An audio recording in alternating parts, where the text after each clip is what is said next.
بسم اللہ الرحمن الرحیم۔ السلام علیکم پیارے دوستو، ابو جہل وہ بدبخت کافر تھا جس نے ساری زندگی رسول اللہ صلی اللہ علیہ وسلم کو تکلیف اور دکھ کے علاوہ کچھ نہیں دیا۔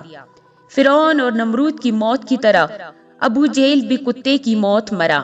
حضرت عبد الرحمن بن عوف رضی اللہ تعالی عنہ سے مروی ہے کہ جب جنگ بدر کا میدان لگا ہوا تھا کہ محاذ اور محوذر رضی اللہ تعالی عنہ میرے پاس آئے۔ انہوں نے مجھ سے دریافت کیا کہ چچا جان، ان لوگوں میں سے ابو جہل کون ہے؟ میں نے ہاتھ کا اشارہ کرتے ہوئے ان کو بتایا کہ وہ ابو جہل ہیں۔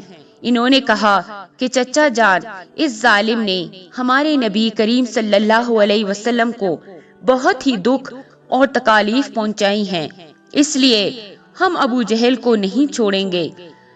عبد الرحمن بن عوف رضی اللہ تعالی عنہ فرماتے ہیں کہ جو ہی میں نے ان بچوں کو ابو جہل کا بتایا تو وہ بچے بجلی کی رفتار کے ساتھ ابو جہل کی طرف بھاگے۔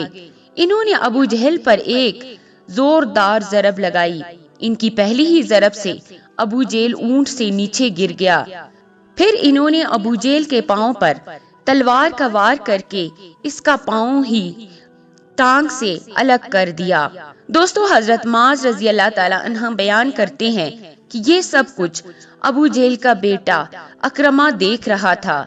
اکرمہ نے وار کر کے میرے بازو کو کاٹ دیا۔ میرا بازو کندھے سے لٹک رہا تھا، پھر میں لٹکتے ہوئے بازو کے ساتھ بھی بڑی تیزی کے ساتھ لڑ رہا تھا۔ جب بازو نے مجھے بہت ہی زیادہ تنگ کرنا شروع کیا تو میں نے بازو کو اپنے پاؤں کے نیچے رکھا اور زور لگا کر بازو کو اپنے تن سے جدا کر دیا۔ حضرت معاذ رضی اللہ تعالی عنہ سے مروی ہے کہ میں نے موقع پا کر ابو جہل پر وار کیا، جس سے ابو جہل کے جسم سے خون کے فوارے جاری ہو گئے۔ ابو جہل کو موت کی گھاٹ اتار کر یہ دونوں بچے رسول اللہ صلی اللہ علیہ وسلم کے پاس جا کر عرض کرنے لگے، یا رسول اللہ صلی اللہ علیہ وسلم، ہم ظالم ابو جہل کو قتل کر کے آئے ہیں۔ دوستو، کہتے ہیں کہ تبری میں بیان کیا گیا ہے کہ ابو جہل ابھی قتل نہیں ہوا تھا، بلکہ وہ درد سے چلا رہا تھا، تڑپ تڑپ کے درد سے چلاتے ہوئے موت کا انتظار کر رہا تھا۔ جب جنگ بدر ختم ہوئی تو رسول اللہ صلی اللہ علیہ وسلم نے تمام صحابہ کرام کو حکم جاری کیا کہ ابو جہل کو تلاش کیا جائے۔ سب صحابہ کرام ابو جہل کی تلاش میں مگن ہو گئے۔ حضرت عبداللہ بن مسعود رضی اللہ تعالی عنہ بھی ان میں شامل تھے۔ حضرت محمد صلی اللہ علیہ وسلم نے تمام صحابہ کرام کو ابو جہل کی ایک نشانی بتائی تھی کہ ابو جہل کے گھٹنے پر نشان ہوگا۔ صحابہ کرام رضی اللہ تعالی عنہ نے عرض کی، یا رسول اللہ صلی اللہ علیہ وسلم، ابو جہل کے گھٹنے پر وہ نشان کس طرح آیا تھا؟ رسول اللہ صلی اللہ علیہ وسلم نے فرمایا کہ ایک دن میں ابو جہل عبداللہ بن جدعان کے گھر دعوت میں شامل تھے۔ اس وقت تمہاری عمریں بہت ہی چھوٹی تھیں۔ ہم دونوں میں سے کسی بات کو لے کر لڑائی ہوئی۔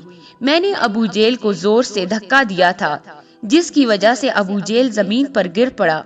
ابو جہل کے گھٹنے پر گہرا زخم آ گیا۔ وہ زخم تو ٹھیک ہو گیا تھا، لیکن اس کا نشان ابھی بھی ہے۔ مسعود رضی اللہ تعالی عنہ فرماتے ہیں کہ میں میدان میں ہر لاش کو الٹا الٹا کر دیکھ رہا تھا کہ مجھے ایک جگہ پر ابو جہل زخمی حالت میں نظر آیا۔ میں اس کے پاس گیا تو میں نے دیکھا کہ وہ ابھی مرا نہیں تھا، بلکہ زندگی کی آخری سانسیں لے رہا تھا۔ اس کے جسم سے خون کے فوارے جاری تھے۔ پھر میں نے رسول اللہ صلی اللہ علیہ وسلم کی بتائی ہوئی نشانی کو دیکھا تو مجھے یقین ہو گیا کہ یہی ابو جہل ہے۔ میں نے اس کی گردن پر اپنا پاؤں رکھ کر اس کو زور سے گھسیٹا تو درد کے مارے اس کی چیخیں نکل پڑیں۔ میں نے ابو جہل سے مخاطب ہو کر کہا کہ اے خدا کے دشمن، اللہ تبارک تعالیٰ نے تجھ کو ذلیل و خوار کر کے رکھ دیا۔ ابو جہل مجھ سے کہنے لگا کہ اس میں ذلت والی کیا بات ہے؟ میں تو اس آدمی سے بدلہ لینے کے لیے یہاں آیا تھا جس شخص کو تم لوگوں نے قتل کر دیا۔ اس نے مجھ سے دریافت کیا کہ بتاؤ اس جنگ میں فتح کن کی ہوئی؟ میں نے کہا کہ اس جنگ میں فتح اللہ تعالیٰ کے سچے رسول اللہ صلی اللہ علیہ وسلم کی ہوئی۔ پھر اس نے کہا، اے ابن مسعود چرواہے، تو بہت ہی اونچی جگہ پہنچ گیا ہے۔ دوسرا قول یہ بیان کیا جاتا ہے کہ حضرت عبداللہ بن مسعود رضی اللہ تعالی عنہ نے بیان کیا ہے کہ میں نے ابو جہل سے کہا کہ تیرا قاتل میں ہوں۔ ابو جہل نے کہا کہ نہیں، تجھ سے پہلے مجھے کوئی قتل کر گیا ہے۔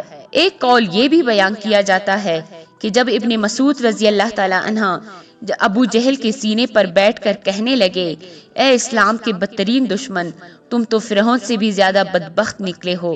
فرعون نے بھی مرتے وقت اپنی غلطیوں کو مان لیا تھا کہ میں غلط تھا، لیکن تم تو مرتے ہوئے اسلام کے خلاف بکواس کر رہے ہو۔ دوستو کہتے ہیں کہ یہ سن کر ابو جہل نے جواب دیا کہ اپنے آقا محمد صلی اللہ علیہ وسلم کو جا کر میرا یہ پیغام دے دینا کہ ابو جہل تو اس دنیا سے چلا گیا ہے، لیکن وہ یہ پیغام دے گیا ہے کہ حضرت محمد صلی اللہ علیہ وسلم کا سب سے بڑا دشمن میں ہوں۔ ابو جہل کی زبان سے یہ سن کر میں نے ابو جہل کی تلوار پڑی اور اسی سے ابو جہل کے جسم سے اس کا سر جدا کر کے رکھ دیا۔ فرماتے ہیں کہ میں نے جسم سے سر کو جدا کر کے نبی کریم صلی اللہ علیہ وسلم کے پاس لے گیا۔ میں نے نبی کریم صلی اللہ علیہ وسلم کی بارگاہ میں ابو جہل کا سر پیش کرتے ہوئے عرض کی، یا رسول اللہ صلی اللہ علیہ وسلم، یہ لو ابو جہل کا سر۔ رسول اللہ صلی اللہ علیہ وسلم نے فرمایا کہ قسم ہے اس ذات کی جس کے قبضے میں میری جان ہے، بے شک یہی ابو جہل کا سر ہے۔ پھر آپ صلی اللہ علیہ وسلم نے ابو جہل کے سر کے پاس کھڑے ہو کر فرمانے لگے، یہ کافر ابو جہل اس امت کا سب سے خطرناک اور ظالم فرعون ہے۔ ہر امت میں ایک فرعون ہوتا ہے، جبکہ میری امت کا فرعون ابو جہل تھا۔ اللہ تعالیٰ کا لاکھ لاکھ شکر ہے کہ یہ بدبخت ہلاک ہو گیا ہے۔ دوستو روایات میں اس طرح بیان کیا گیا ہے کہ رسول اللہ صلی اللہ علیہ وسلم شکرانے کے نفل ادا کیے۔ رسول اللہ صلی اللہ علیہ وسلم کے فرمانے پر ابو جہل کی لاش سر اور قریش کے 24 سرداروں کو ایک کنویں میں پھینک دیا گیا۔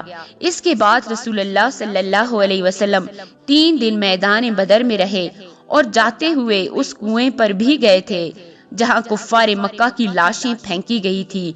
آقا صلی اللہ علیہ وسلم نے کنویں پر کھڑے ہو کر قتل ہونے والوں کو یہ فرمایا، اے کنویں میں پھینکی گئی لاشوں کا، کیا تم نے اللہ تعالیٰ کے وعدے کو پورا ہوتے ہوئے پا لیا ہے؟ اللہ تعالیٰ کا وعدہ سچ ثابت ہو گیا۔ دوستو حضرت انس رضی اللہ تعالیٰ عنہ سے مروی ہے کہ رسول اللہ صلی اللہ علیہ وسلم نے آدھی رات کے وقت یہ ان تمام لاشوں کے نام لے کر فرمایا، اے ابو جہل ابن ہشام، اے عتبہ بن ربیعہ۔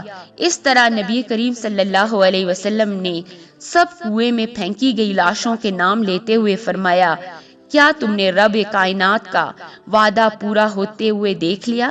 کیا تم نے اپنے خداؤں بتوں کا وعدہ سچ پایا؟ میرے خدا نے جو مجھ سے وعدہ کیا تھا وہ سچ ثابت ہو گیا ہے۔ اس پر صاحبہ نے پوچھا، یا رسول اللہ، آپ صلی اللہ علیہ وسلم لاشوں سے باتیں کر رہے ہیں؟